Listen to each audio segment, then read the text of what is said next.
एमती मेडिसिन जानतु आज जो मेडिसिन खाइला परे संगे संग विदिन किछि मिनिट मध्य आपणकर थंडा बा नाकरू पानी बाहर आखिरू पानी बाहर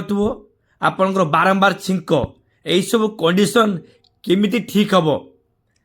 बिलास्टिन आउ मॉन्टेलिवकास्ट न्यू जनरेशन मॉलिक्यूल जोटा को आपण अध घंटे आगुरु बा खाइबा आगुरु व्यवहार करेंगे इवनिंग रे भल जदि आपण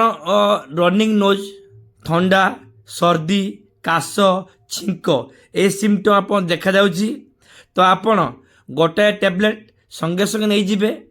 यदि आवश्यक नेबे गोटे पैरासिटामोल किंतु मन रखिबे आपण कॉमन कोल्ड रे बा नॉर्मल आपण थंडा रे आपण कौनसी भी एंटीबायोटिक व्यवहार करिवे नाही किछि आवश्यक ही नहीं।